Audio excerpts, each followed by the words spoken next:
Hello everyone, this is Kavita from EXP Invest. Today we'll analyze the chart of Nifty. In front of us, we have the daily chart of Nifty open and जैसा कि हम देख सकते हैं यहाँ पर एक resistance trend line बनाई हुई है। रेजिस्टेंस क्योंकि ये इनिशियली रेजिस्टेंस ट्रेंड लाइन थी क्योंकि ये दो पीक्स को ज्वाइन करके ड्रॉ की गई थी। ठीक है, इसमें से हमने देखा कि 3 अगस्त को एक ब्रेकआउट हुआ था जिसके बाद से निफ्टी ने काफी अच्छी रैली दी है। कितने परसेंट की रैली दी है एक बार देख लेते हैं हम। यहाँ से लगभग लगभग 6.5% की रैली ऑलरेडी निफ्टी ने दे दी है। यहाँ से जब से ब्रेकआउट दिया निफ्टी ने उसके बाद से ऑफ कोर्स फंजिबिलिटी की वजह से ये रेजिस्टेंस ट्रेंड लाइन अब सपोर्ट ट्रेंड लाइन बन चुकी है और 50 डे मूविंग एवरेज इस डेली चार्ट पर भी एक सपोर्ट लेवल है। तो हम देख सकते हैं कि ये जो लेवल है अपना, this is a very good support level which is 16,200। ठीक है, यहाँ से आप देख सकते हो कि ब्रेकआउट भी यहीं से हुआ था, ट्रेंड लाइन भी यहीं पर है, मूविंग एवरेज भी यहीं पर है। तो 16,200 जो है वो हमारा एक बहुत अच्छा सपोर्ट लेवल बन जाता है निफ्टी के लिए। RSI की तरफ अगर देखें तो RSI तो इट्स रेजिंग वाइल्ड, 81 पर है अभी RSI which is very very overbought, but at the same time it indicates कि अंडरलाइंग मोमेंटम बहुत स्ट्रांग है। अब हम जाते हैं आवरली चार्ट पे थोड़ी और एनालिसिस करने के लिए। आवरली चार्ट पर आप देखोगे यहाँ पे एक और रेजिस्टेंस ट्रेंड लाइन हमने ड्रॉ किया है क्योंकि निफ्टी यहाँ से ब्रेकआउट दे चुका है ऑलरेडी। उसने यहाँ पे दो पीक्स बनाए, तो इन पीक्स को ज्वाइन करके एक रेजिस्टेंस ट्रेंड लाइन हमने ड्रॉ किया और ड्रॉ करने के बाद यहाँ पर आपने देखा कि 31 अगस्त को एक माइल्ड ब्रेकआउट आया था, बट वो ब्रेकआउट सस्टेन नहीं कर पाया निफ्टी को। तो that is a sign of weakness for us. ठीक है, that is one sign. The second sign of weakness is Nifty आज लाइफ टाइम हाई उसने फॉर्ज किया एक छोटा सा 17,245 के आसपास, बट RSI अगर आप देखोगे तो RSI अभी भी 75 पर है, जबकि पिछले बारी जब भी हाई मारा था निफ्टी ने RSI was nearly at 87 on the hourly chart. तो इसको बोलते हैं हम नेगेटिव डाइवर्जेंस। नेगेटिव डाइवर्जेंस क्या हुआ बेसिकली कि आपका प्राइस ने एक हायर हाई बनाया लेकिन आपका RSI ने हायर हाई नहीं लोअर हाई बनाया। ठीक है, so that is a negative divergence. पिछले दो बार भी जब निफ्टी करेक्शन में गया था तभी भी हम देख सकते हैं कि even though price made a higher high, RSI पर माइल्ड डाइवर्जेंस देखा जा सकता था और उसके बाद निफ्टी ने कुछ करेक्शन दी। यहाँ पे देखिए तो 1.68% करेक्शन आया और उसके पहले बार में करीब करीब 1% का करेक्शन था। अगेन यहाँ पर भी सेम फिनोमिना है, प्राइस ने थोड़ा सा एक हायर हाई टाइप का बनाया था बट RSI में काफी क्लियर डाइवर्जेंस था, तो एक कंसोलिडेशन या छोटा सा करेक्शन के साथ वो निपट गया था। इस बार क्या है कि प्राइस काफी स्ट्रांगली ऊपर की तरफ मूव किया है, रेजिस्टेंस ट्रेंड लाइन को ब्रीच किया है, बट यहाँ पे थोड़ी सी वीकनेस है। तो अब वीकनेस है तो नेचुरली हम सपोर्ट लेवल ढूंढेंगे। ठीक है, तो लेट्स सी कि पिछले बार जब दो बार करेक्शन हुआ तो कहाँ पे सपोर्ट मिला था निफ्टी को। ठीक है, सपोर्ट दोनों बारी हम देख सकते हैं कि जो 50 डे मूविंग एवरेज है इसने एक अच्छा सपोर्ट लेवल फॉर्मुलेट करा था। तो फर्स्ट सपोर्ट लेवल हमारे लिए होगा ये 16,928। 16,900 पकड़ते हैं उसको राउंड फिगर करके। 16,900 is a good support level for us. ठीक है, to look out for.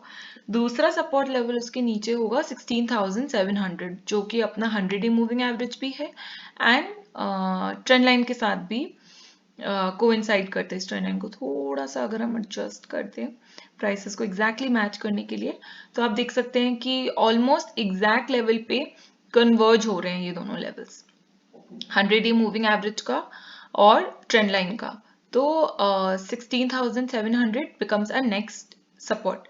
16,700 is also a good support because ये जो लास्ट पीक है ये भी इसी लेवल पे, तो 16,700 पकड़िए, 16,700 टू 750, 50 पॉइंट्स का रेंज हम ले सकते हैं यहाँ सपोर्ट के लिए, ठीक है। और उसके बाद अगर ये यहाँ पर अगर निफ्टी ने ब्रेकडाउन दिया नीचे की तरफ, तो 16,200 हमारा अल्टीमेट बहुत स्ट्रॉन्ग सपोर्ट है। बट उतनी वीकनेस हमें निफ्टी में लग नहीं रही कि उतना ज़्यादा वीकनेस आएगा, उतना ब्रेकडाउन आने का लग नहीं रहा, बिकॉज मोमेंटम काफ़ी अच्छा है। और अगर ब्रॉड मार्केट में भी देखें तो खैर Nifty is not a broad market index, मैं आपको पहले ये बता देना चाहती हूँ, क्योंकि निफ्टी का जो प्राइस है वो उसके टॉप 11 स्टॉक्स जो है वो बहुत ज्यादा एम्फसाइज करते हैं, उनका वेटेज इतना ज्यादा हो चुका है, because Nifty capitalized index, capitalization weighted index है।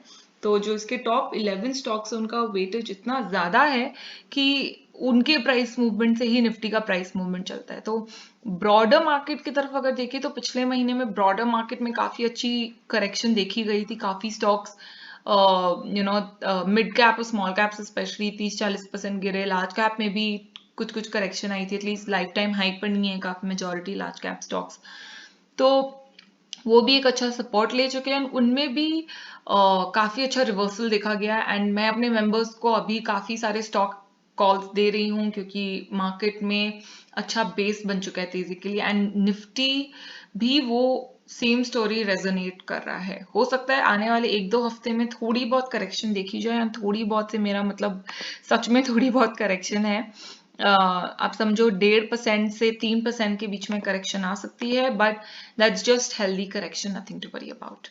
तो ये था हमारे वीडियो का फर्स्ट पार्ट जहां हमने निफ्टी एनालिसिस किया।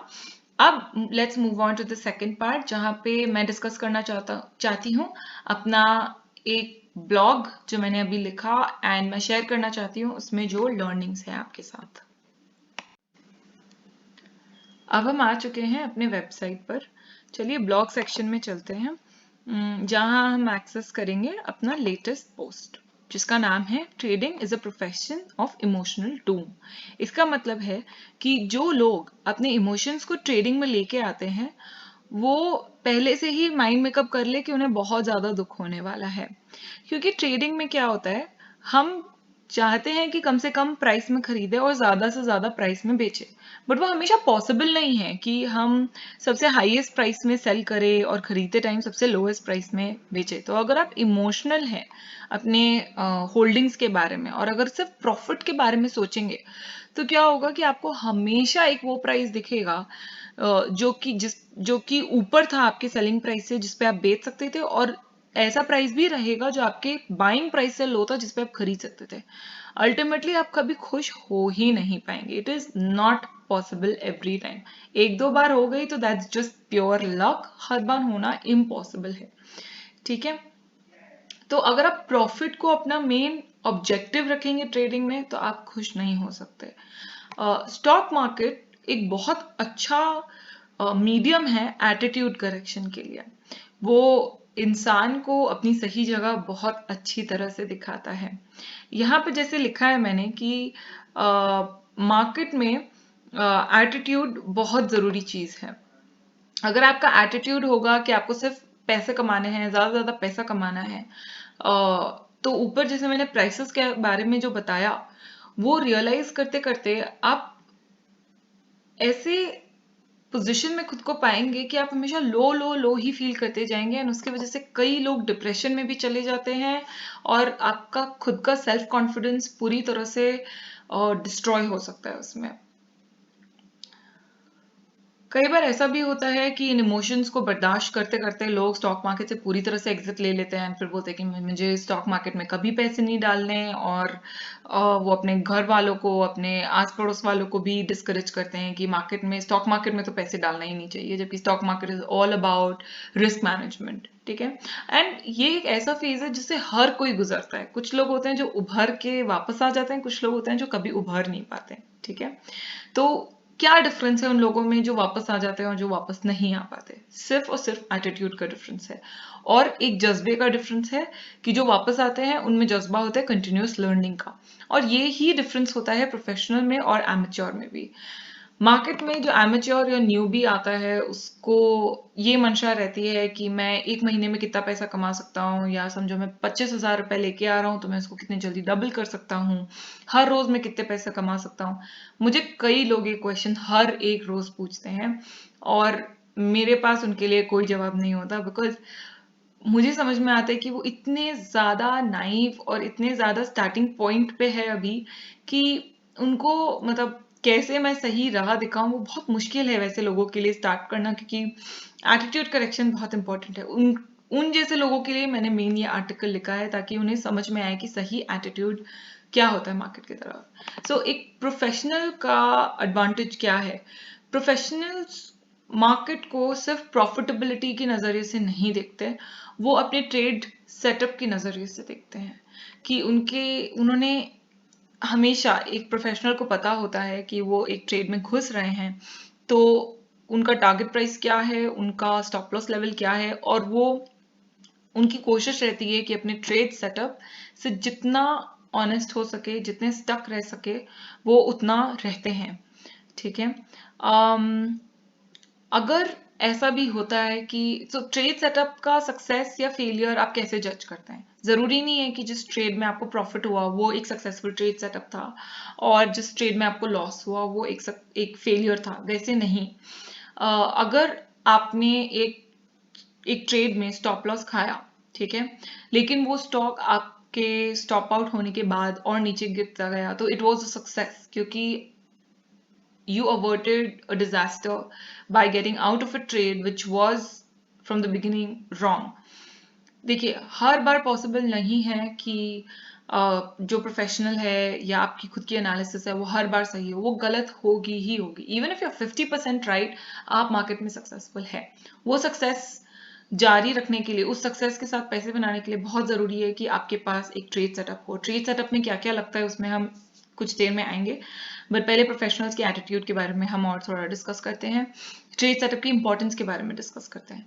तो ये जो ट्रेड सेटअप है, ये ट्रेड सेटअप डिजाइन करने में हमें चाहिए होता है थोड़ा रिस्क मैनेजमेंट, थोड़ा मनी मैनेजमेंट और थोड़ा स्टॉक एनालिसिस का स्किल्स। ठीक है। ये सब उतने डिफिकल्ट कॉन्सेप्ट्स नहीं है जितना हमें एमबीए कोर्सेज में पढ़ के लगता है या सुनने में लगता है। They are not that difficult. हाँ, थोड़ी बहुत पढ़ाई उसमें इन्वॉल्व होती है, बट ज्यादातर पार्ट उसमें कॉमन सेंस का ही रहता है। अब ऐसा बिल्कुल नहीं है कि एक लेमैन इस ट्रेड सेटअप को यूज ना कर सके। अगर आपके पास एक ट्रेड सेटअप आता है, आपने किसी प्रोफेशनल रिकमेंडेशन सर्विस को सब्सक्राइब किया है, आपके पास ट्रेड सेटअप है, आप उसको यूज कर सकते हैं। हाँ, उसको डिजाइन करना उतना आसान नहीं हो, उसके लिए आपको थोड़ी वोकेशन और नॉलेज की जरूरत होती है, बहुत प्रैक्टिस की जरूरत होती है। तो उसको डिजाइन करना सबकी बस की बात नहीं होती, बट उसको यूज करना बेशक सबकी बस की बात होती है। तो ट्रेड सेटअप में आखिर होता क्या है? ट्रेड सेटअप में बेसिकली होता है कि आप कोई स्टॉक खरीद रहे हैं तो उसका कितना अमाउंट आप खरीदना चाहते हैं, जिसको बोलते हैं टिकट साइज। ठीक है। तो जैसे अगर आप लार्ज कैप स्टॉक खरीद रहे हैं, समझिए अगर आपका 10 लाख का पोर्टफोलियो है, आपने डिसाइड किया कि मुझे 50% एलोकेशन इसमें लार्ज कैप का करना है, 25% स्मॉल कैप का करना है, small cap and mid cap का करना है, और 25% मुझे म्यूचुअल फंड्स खरीदने हैं। ठीक है। तो वो जो 50% आपने डिसाइड किया कि आप लार्ज कैप्स का खरीदना चाहते हो, क्योंकि लार्ज कैप्स लिक्विड होते हैं एंड रादर सेफ इन्वेस्टमेंट्स होते हैं कंपेयर टू स्मॉल और मिड कैप्स।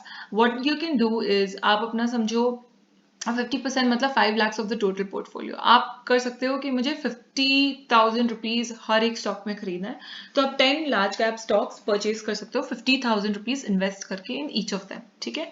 अब जो आपका 25% of small cap and mid cap investment है, आप 50,000 रुपीज एक मिड कैप या स्मॉल कैप में नहीं इन्वेस्ट कर सकते। ठीक है। That is too much investment. अब वोलेटिलिटी भी ज्यादा होती है उनमें और गिरने के चांसेस ज्यादा होते हैं, एक तरफ मूव करते हैं तो बहुत जल्दी मूव करते हैं। मिड कैप और स्मॉल कैप का अपसाइड के बारे में हम सब ने सुना है, बट डाउन साइड के बारे में लोग बात नहीं करते, क्योंकि लॉसेस के बारे में लोग जल्दी से डिस्कस नहीं करना चाहते। वो जहर का घूंट समझ के लोग पी जाते हैं, बहुत ज्यादा बातें नहीं करते। It's very embarrassing. खुद को एक्सेप्ट करने में भी बहुत शर्म आती है कि हमने एक डिसीजन लिया एंड वो रॉन्ग हो गया, उसमें लॉस हो गया। ठीक है। तो इसके वजह से टिकट साइज आपका लार्ज कैप स्मॉल कैप और मिड कैप में छोटा रहेगा। तो आप समझिए अगर 2.5 लाख का टोटल पोर्टफोलियो है तो आप 25,000 ही डालिए। एक स्मॉल कैप या मिड कैप स्टॉक में। इसमें भी आप थोड़ा ऊपर नीचे कर सकते हैं। अगर बहुत ज़्यादा स्मॉल कैप है तो आप सिर्फ 10,000 ही डालिए या 15,000 ही डालिए। बहुत ज़्यादा लिक्विड स्टॉक है तो 5 से 10,000 रुपए डालिए। तो ये अंडरस्टैंडिंग आपको खुद से लानी होगी, समझना होगा कि स्टॉक की लिक्विडिटी क्या है, स्टॉक का मार्केट कैप क्या है, स्टॉक की वोलेटिलिटी कितनी है। वोलेटिलिटी मतलब वो कितना मूव करता है। वो चार्ट देख के आपको एक बार में समझ में आ जाएगा कि एक टॉप टू बॉटम कितना ज्यादा मूवमेंट देता है और कितने टाइम स्पैन में देता है। This is basically what is volatility, कि कितने कम टाइम स्पैन में वो कितना ज्यादा मूव करता है, एकदम सिंपल भाषा में अगर बोली जाए। तो ये होता है पार्ट 1। ये समझना बहुत जरूरी, बहुत बड़ी बात नहीं है, ये बहुत इजी है, थोड़ा कॉमन सेंस ही लगता है समझने में टिकट साइज। और अगर आपको खुद पे कॉन्फिडेंस नहीं है तो आप बिल्कुल बेशक किसी एक्सपर्ट, किसी स्टॉक मार्केट, कोई भी पर्सन जिसके पास स्टॉक मार्केट की नॉलेज है, जो ये सर्विस दे रहा है, उससे आप कंसल्टेंसी उससे आप कंसल्ट कर सकते हैं। वो आपको बता देगा आपके रिस्क प्रोफाइल के हिसाब से। यूजुअली क्वेश्चनर देते हैं आपको, उस क्वेश्चनर के बेसिस पे आपका रिस्क प्रोफाइल समझने के बाद वो पर्सन आपको, वो एक्सपर्ट आपको एडवाइस कर सकता है कि आपकी टिकट साइज क्या होनी चाहिए। ठीक है, तो ट्रेड सेटअप में सेकंड जो मोर इम्पोर्टेंट रहता है वो होता है रिस्क रिवॉर्ड रेशियो आपके ट्रेड सेटअप का। बेसिकली आप कितने रिस्क के अगेंस्ट कितना रिवॉर्ड एक्सपेक्ट कर रहे हैं, या कितना रिवॉर्ड एक्सपेक्ट करने के लिए कितना रिस्क लेने के लिए रेडी है। मिनिमम ये रेशियो 3 का होना चाहिए मेरे ओपिनियन में। और अगर तो इसका मतलब बेसिकली होता है कि आप अगर एक ट्रेड में समझिए 10 रुपए पे घुस रहे हैं, आपको लगता है कि वो 13 रुपए जाएगा, तो उसमें कम से कम आप 1 रुपए का रिस्क ले रहे हैं। अब ये एब्सोल्यूट नहीं होता है, ये आप एक एक्सपर्ट एनालिसिस के बेसिस पे डिसाइड करते हैं, क्योंकि आप किसी भी प्राइस लेवल को उठा के स्टॉप लॉस नहीं बना सकते, क्योंकि प्राइसेस मूव करते हैं, सपोर्ट रेजिस्टेंस लेवल्स होते हैं, वो आइडेंटिफाई करना पड़ता है। एंड एक प्राइस जहां पर है किसी स्टॉक का, वहां से लेजिटिमेट रेजिस्टेंस या सपोर्ट लेवल कहाँ है। सपोर्ट लेवल आपका स्टॉप लॉस लेवल बनता है, रेजिस्टेंस आपका टारगेट लेवल बनता है, और वो लेजिटिमेटली कहाँ पर है वो समझने के लिए काफी प्रैक्टिस लगती है, काफी टाइम लगता है, काफी एक्सपीरियंस लगता है। वो सबके बस की बात नहीं होती चार्ट खोल के आइडेंटिफाई कर लेना। यहाँ पे आपका थोड़ा वोकेशन और एक्सपर्टीज, यहाँ पे so risk reward ratio is where professionals have an edge. ठीक है, उसी पे मैंने थोड़ा यहाँ इलेबोरेट किया है। टेक्निकल एनालिसिस बहुत काम आता है ये पोटेंशियल सपोर्ट और रेजिस्टेंस लेवल पहचानने में। ठीक है, तो ट्रेडिंग में फिर एक ये भी होता है कि जब आप जजमेंटल होने लगते हैं और जब आप इमोशनल होने लगते हैं अपने ट्रेड्स के बारे में, आप कभी खुश नहीं रह पाएंगे, क्योंकि आप ऑब्जेक्टिविटी कंप्लीटली लूज कर देते हैं जब आप इमोशनल होते हैं। आपको समझ में नहीं आता क्या सही है और क्या गलत है, और इमोशनल स्टेट में हमेशा इंसान गलत डिसीजन ही लेता है। ठीक है, काफी डिसिप्लिन लगता है, काफी माइंडफुलनेस लगता है बैठ के अपने पास्ट ट्रेड सेटअप्स को कंटिन्यूअसली एनालाइज करने में। अब जरूरी नहीं है कि आप प्रोफेशनल नहीं है तो आपको एनालिसिस की जरूरत नहीं है, बिल्कुल जरूरत है, क्योंकि अल्टीमेटली आपके अकाउंट में जो बाइंग और सेलिंग हुई है वो आपने की है। आप देख सकते हैं कि वो प्राइस अब प्राइस ऊपर गया नीचे वो छोड़िए, बट आपका जो ट्रेड सेटअप था, जो आपने समझिए किसी से सब्सक्राइब करके आपको मिला, उस ट्रेड सेटअप को आपने कितनी अच्छी तरह से फॉलो किया। It is not as easy as it sounds, क्योंकि उसमें जब आप मार्केट में एक्चुअल में अपना पैसा लगाते हैं, इतने इमोशंस कॉन्सेंट्रेट होने लगते हैं, इतने इमोशंस ट्रिगर होने लगते हैं, because it's your hard earn money, it's your ears and years of savings जो आप मार्केट में लगा रहे हैं, और वो आपकी नजर के सामने एक सेकंड में गायब हो सकते हैं, लॉस हो सकता है आपको। हो सकता है अगर आप एफएनओ करते हैं, which is not at all advisable for retail traders, but अगर आप करते हैं तो विद इन मोमेंट्स ऐसा हो सकता है कि वो पूरी की पूरी कॉर्पस तो हट ही जाए, उल्टा आपका अकाउंट नेगेटिव में आ जाए ना आपको और डालना पड़े। ठीक है, तो एफएनओ में की तो बात ही रहने देते हैं, बट इक्विटी में भी अगर आप कर रहे हैं तो आपको जो ट्रेड सेटअप दिया गया है उस पे कायम रहना बहुत मुश्किल होता है, बहुत इमोशनल कंट्रोल चाहिए होता है, वो सिर्फ प्रैक्टिस से आता है। हो सकता है इनिशियली बिगनर्स के लिए मुश्किल हो वो कंट्रोल रखना, तो इसका बेस्ट उपाय होता है ट्रेड जर्नलिंग। आप हर एक ट्रेड में जब आप एंट्री कर रहे हैं, जब आप एग्जिट कर रहे हैं, तो आपके जो इमोशंस है, आपकी जो रीजनिंग्स है, आपके जो थॉट्स है, उनको आप एक डायरी में लिखिए और उसको आप मंथली बेसिस पे रिव्यू करिए. This is the review that I am talking about here. And इस रिव्यू से बहुत अच्छी लर्निंग होती है. ठीक है. बाकी इमोशन का काम अपने फ्रेंड्स एंड फैमिली तक रहने देते हैं. वहां पे काफी अपॉर्चुनिटीज मिलती है इमोशंस एक्सरसाइज करने के लिए. और जहां तक मार्केट की बात है, देखिए कभी अपसेट नहीं होना चाहिए, कभी अनहैप्पी नहीं होना चाहिए, कभी अफेक्टेड नहीं होना चाहिए मार्केट में प्रॉफिट से या लॉस से. मैं सिर्फ लॉस की बात नहीं कर रही हूँ, मैं प्रॉफिट की भी बात कर रही हूँ. आपका अगर प्रॉफिट भी हुआ तो आप खुश मत होइए, आपका लॉस भी हुआ तो आप दुखी भी मत होइए. क्योंकि देखिए जो अपॉर्चुनिटी आपने मिस करी वो अपॉर्चुनिटी जा चुकी है. बट मार्केट वहां का वहीं है, मार्केट यहीं रहेगा, मार्केट कहीं नहीं जा रहा. आपको बहुत अपॉर्चुनिटीज मिलती जाएगी. व्हाट इज इम्पोर्टेंट इज आप अपनी गलतियों से सीखिए ताकि वो गलतियां आप वापस ना दोहरा सके. तो ये था मेरा आर्टिकल. आई होप इसमें से आपको कुछ यूजफुल इंसाइट्स मिले हो. And that is all I have for today. Thank you so much for listening. And अगर आपको पसंद आया हो तो प्लीज लाइक करिए, कमेंट करिए और चैनल को भी सब्सक्राइब करिए. Thank you.